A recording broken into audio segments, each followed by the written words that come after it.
ketika kembung itu satu, jangan memaksakan bayinya untuk minum. Biasanya mereka akan melihat satu, perut bayinya terlihat lebih besar. Bunyinya mungkin kayak bung-bung gitu ya. Nah.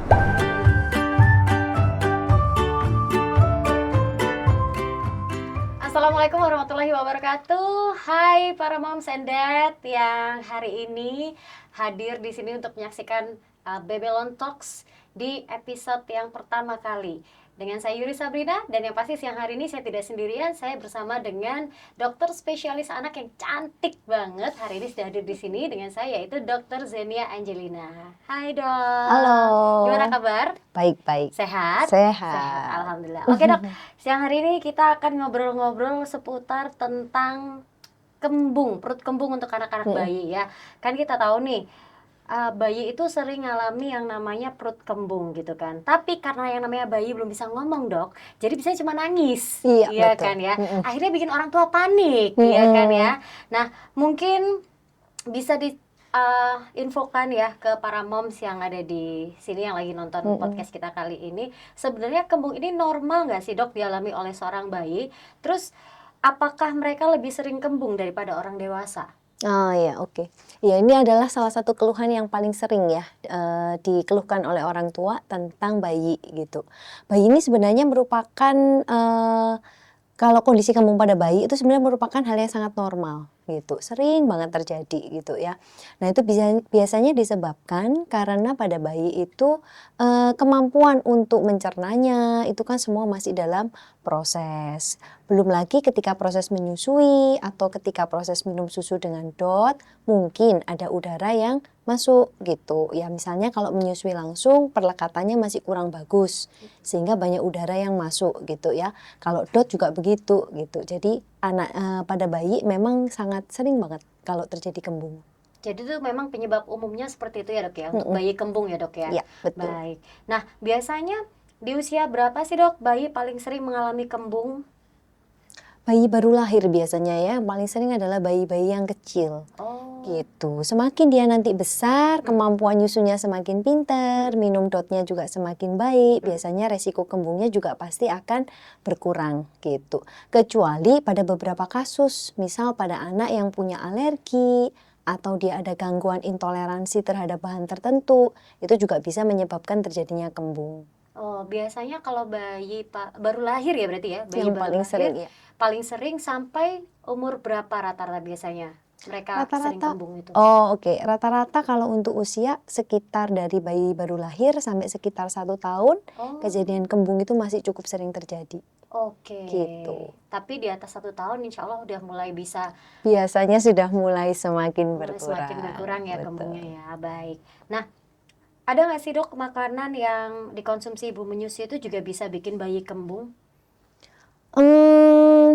Kalau untuk ibu menyusui sebenarnya nggak perlu pakai pantangan makanan apapun sih, boleh-boleh aja kok makan apapun selama dalam porsi yang sewajarnya ya, porsi secukupnya gitu. Jadi nggak perlu terlalu takut gitu. Memang beberapa bahan makanan termasuk tinggi gas gitu ya, seperti misalnya pada durian gitu ya. Tapi kalau makan secukupnya aja nggak apa-apa kok. Biasanya nggak terlalu mempengaruhi. Jadi nggak ada yang perlu dibatasi ya dok ya, yang Iya. penting sesuai porsi aja ya, Iya, tidak betul. terlalu berlebihan ya. Baik, nah cara orang tua untuk tahu kalau misalkan perut bayi lagi kembung itu gimana caranya dok? Biasanya mereka akan melihat satu, perut bayinya terlihat lebih besar Oh, gitu. Kemudian kalau ditepuk bunyinya mungkin kayak bung-bung gitu ya. bung-bung. Ya, Jadi ya. biasanya itu adalah tanda-tanda bayi rewel. Kalau dari bayinya sendiri biasanya dia akan menunjukkan sikap rewel itu tadi. Gitu. Mungkin dia nggak nyaman ya dengan perutnya yang kembung gitu. Akhirnya bayinya mungkin sedikit rewel gitu. Perutnya keras gitu nggak sih dok biasanya kalau bayi kembung itu? Bisa Betul? sih.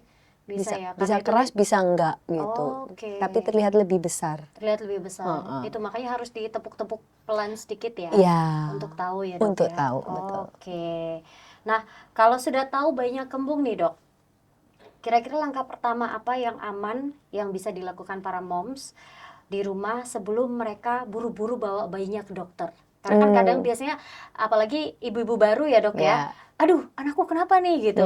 Jadi mereka pengen buru-buru langsung ke dokter aja untuk ngecekin anaknya, padahal itu cuma kembung doang gitu. Kira-kira langkah pertama apa yang aman dilakukan para moms di rumah? Iya, kalau misalnya bayinya kembung di rumah, misalnya tengah malam gitu ya, kan nggak mungkin ya langsung ke dokter gitu ya, Masa cari masuk dokternya. IGD gitu kan ya? Iya, betul.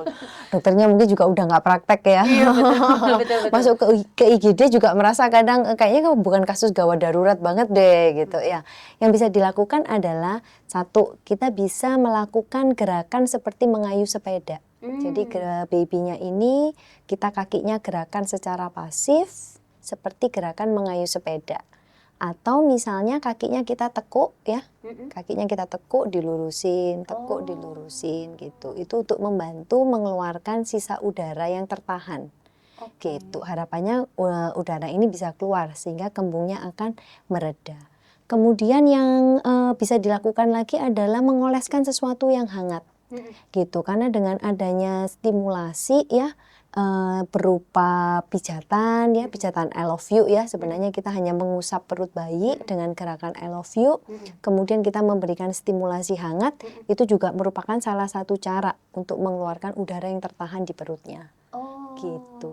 Jadi gitu. bisa dicoba itu dulu. Berarti bisa dicoba itu ya, biar jadi untuk para moms nih yang bayinya udah kerasa perutnya agak bunyi bung-bung ya atau mungkin keras ya, selain gerakan kaki mengayuh itu tadi ya, terus gerakan kaki yang Ditekuk, dilurusin. ditekuk sama dioleskan minyak telon. Boleh. Boleh ya, Dok, Kalau ya? ada di rumah boleh. Kalau ada Boleh. di rumah. Tapi kayaknya memang minyak telon tuh yang paling pas ya buat bayi ya. Maksudnya hangatnya pas gitu loh, Dok. Ya nggak sih? Selama tidak iritasi Selama ya. tidak iritasi. Baik. Nah, kalau dari sisi medis sendiri nih, Dok, selain bisa mencegah perut bayi menjadi kembung, apalagi manfaat minyak telon ini? Minyak telon itu sebenarnya kan cara tradisional ya, gitu. Biasanya kalau dipakai dari zaman dulu ya, itu sebenarnya merupakan salah satu cara untuk memberikan kehangatan, gitu. Cuman memang kita harus berhati-hati karena kulit bayi itu masih cenderung sensitif, Oh, gitu. Kulitnya masih iya, iya, iya, iya. tipis, Betul, sehingga betul. pertahanan kulitnya memang belum terlalu kuat.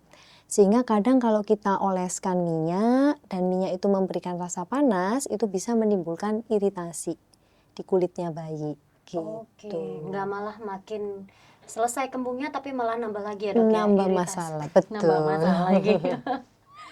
Nah, kalau tadi kan kita udah ngobrolin tentang langkah aman apa yang harus dilakukan orang tua ketika bayinya kembung ya. Sekarang nih, Dok, yang mau saya tanyakan. Kapan nih orang tua sebaiknya mulai waspada dan membawa bayi ke dokter? Oke, kalau misalnya bayinya ini menangis berkepanjangan, gitu. Jadi dia nangisnya sampai 1 jam, 2 jam gitu ya. Artinya bayi ini sudah sangat-sangat kesakitan. Oke. Iya. Jadi orang tuh harus berpikir jangan-jangan bukan masalah kembungnya, tetapi mungkin ada masalah yang lainnya. Gitu. Itu sebaiknya segera dibawa untuk berobat. Oke. Gitu. Atau misalnya disertai dengan gejala sakit nih. Misalnya yang paling sering adalah demam. Ada demam atau misalnya ada muntah-muntah. Gitu. Nah, kalau seperti itu memang sebaiknya bawalah bayi untuk berobat. Berarti Gitu. setelah dilakukan yang tadi itu yang dokter kasih tips itu, tapi bayi tetap nangis nih Iya, 1 jam 2 jam gitu kan ya. betul. Itu baru harus dibawa segera ke dokter. Dokter, Paling boleh. enggak untuk penanganan Diperiksa pertama, ya. penanganan Gitu. pertama sudah dapat nih, tinggal nanti dilihat kelanjutannya gitu ya, Dok, ya, berarti ya. Betul. Oke. Berarti ada tanda bahaya tertentu waktu bayi kembung, Dok? Ya bahayanya untuk bayi kembung itu kalau dia disertai dengan misal gangguan untuk BAB. Jadi bayinya sampai tidak BAB gitu ya, tidak BAB sampai berhari-hari gitu. Atau misalnya disertai dengan muntah-muntah. Oke. Gitu. Itu biasanya takutnya kita ada sumbatan di saluran cerna gitu. Oke, itu berarti harus segera langsung ke dokter ya, Dok, Iya, ya. betul. Baik. Nah, apakah kembung ini bisa jadi tanda gangguan pencernaan yang lebih serius, Dok? Bisa Bisa. juga kan gitu. Itu contohnya kalau misalnya dia tidak BAB sampai lama gitu ya, atau misalnya disertai dengan muntah-muntah gitu. Hati-hati, jangan-jangan ada penyebab yang lainnya, bukan kembung biasa. Oke. gitu. Berarti memang kita nggak boleh nganggep remeh kembung ya dok ya. Iya, Tetap ada diperhatikan ya, betul. diperhatikan. Mm-mm. Untuk langkah-langkah simple yang bisa dilakukan para moms di rumah untuk mencegah bayi kembung ada nggak dok? Bisa sih untuk bayi kecil karena mereka gerakannya masih relatif pasif ya, Mm-mm. karena kan bisanya cuman berbaring ya, untuk menggerakkan badannya juga masih terbatas. Mm-mm. Jadi memang itulah gunanya satu dilakukan perpindahan posisi. Yang paling sering untuk bayi kecil adalah tummy time. Jadi bayinya kita tengkurapkan gitu ya, sambil kita ajak ngobrol gitu ya. Atau misalnya bisa dilakukan gerakan mengayuh sepeda atau yang gerakan menekuk kaki itu tadi gitu. Lalu kemudian juga bisa dibantu dengan memberikan tekanan sedikit atau pijatan lembut di daerah perut ya dengan gerakan I love you. Bisa juga dengan memberikan kehangatan. Nah, karena kehangatan bisa menstimulasi pergerakan ususnya, saluran cernanya gitu sehingga bisa mengurangi resiko kembungnya itu. Kalau untuk tummy time itu tadi dok, itu bisa untuk bayi umur berapa bulan? Apa baru lahir bisa langsung digitu nggak? Boleh banget. Oh boleh? Boleh banget. Oh. Gitu. Biasanya kita saranin tummy time dari awal kelahiran sudah boleh ya. Oh sudah boleh? Gitu. Cuma biasanya di dadanya Di orang dada orang tuanya, tua, oke. betul. Ayah atau ibunya boleh gitu. Ketika tali pusatnya udah lepas, biasanya di usia 7-10 hari dia sudah boleh di tummy time misalnya pada kaki kita. Oh, Gini ya, di atas kaki. Relungkupin di sini ya? Oke. Betul. Atau kita taruh di lengan gitu. Oh, Jadi oke. posisinya udah bisa berbeda tempat. Gitu. Kalau misalkan anak bayi yang habis nyusu ke ibunya nih, terus dipupuk gini tuh Sendawakan. disendawakan itu termasuk tummy time bukan?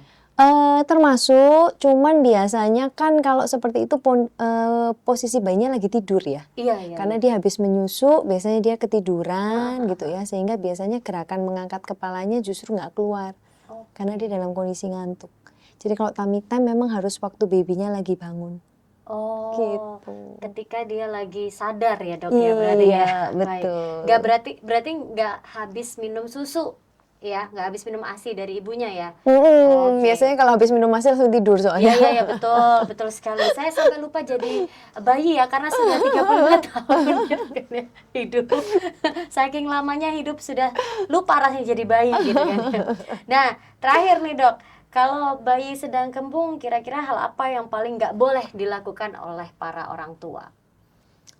Ketika kembung itu satu, jangan memaksakan bayinya untuk minum. Biasanya orang tua mindsetnya kan kalau bayi itu rewel, dia harus diberikan susu gitu. Tapi hati-hati, kalau pada kasus kembung, kalau dia diberikan susu malah akan memicu muntah. Oh iya benar. Gitu ya, karena kan isi lambungnya akan sangat penuh ya, udah ada udaranya, ditambahin ada susu gitu, resiko muntahnya akan tinggi gitu. Jadi yang bisa dilakukan adalah gendong dulu, gendonglah bayinya, kasih dekapan, beri rasa hangat, dengan buayan itu biasanya bayinya akan merasa lebih tenang. Gitu. Baru setelahnya kita lakukan itu tadi ya, gerakan tadi, usapan pijatan untuk membantu mengurangi kembungnya itu. Setelah Gitu. bayinya tenang ya, baru diberikan usapan I love you, gitu, gerakan mengayuh dan lain-lain sebagainya gitu ya dok ya. Benar. Baik, dok, mungkin ada yang bisa disampaikan untuk para moms and dads yang hari ini lagi nonton podcast kita nih, silakan dok. Apa nih ya yang mau disampaikan ya? Yang mau disampaikan mungkin langkah-langkah atau tips sederhana tadi boleh diulang lagi dok untuk para moms and dad, dan jangan, biasanya kan kalau moms and dad yang baru nih, para moms yang baru nih, ibu baru nih, mereka sering panik ya, sering panik sampai kadang-kadang itu bingung mau ngapain gitu kan ya. Mungkin bisa dikasih jangan panik dulu, lakukan ini kayak gitu. Oke. Jadi sebenarnya tips untuk mengatasi kembung itu adalah satu, ketika bayinya rewel, jangan ke susu untuk ngasih susu ya. Gendonglah dulu, kasih buayan, berikan ketenangan. Untuk membantu mengurangi kembung bisa dilakukan dengan menggerakkan badan bayi secara pasif ya, bisa dengan menggunakan gerakan mengayuh sepeda atau gerakan kaki yang ditekuk ke arah perut lalu diluruskan gitu ya. Bisa juga dengan memberikan sentuhan atau usapan lembut pada perutnya dengan menggunakan gerakan I love you gitu ya. Jadi perutnya diusap, I love you gitu ya. Boleh menggunakan bahan-bahan yang sifatnya yang nomor satu adalah tidak iritatif ya gitu, tapi bisa memberikan kehangatan pada perut bayinya. Terima Begitu. kasih Dokter Zenia. Mm-mm. Jadi moms ya, tadi sudah dikasih tahu nih tips sederhana gimana caranya mengatasi perut kembung di bayi, dan gak perlu panik ya, karena ini bisa dilakukan, karena tipsnya sederhana sekali, bisa dilakukan di rumah. Jadi jangan terburu-buru dibawa ke dokter. Tapi kalau misalkan sudah dilakukan semua tips yang tadi sudah diberikan oleh Dokter Zenia, tapi ternyata masih rewel bayinya, baru para moms and dad bisa langsung bawa bayinya ke dokter gitu. Terima kasih dokter. Sama-sama. Senang sekali bisa ngobrol-ngobrol kita di podcast Babylon Talks pada sesi kali ini. Sampai ketemu lagi di next episode. Iya. Para moms and dad, sampai ketemu lagi di Babylon Talks selanjutnya. Wassalamualaikum warahmatullahi wabarakatuh.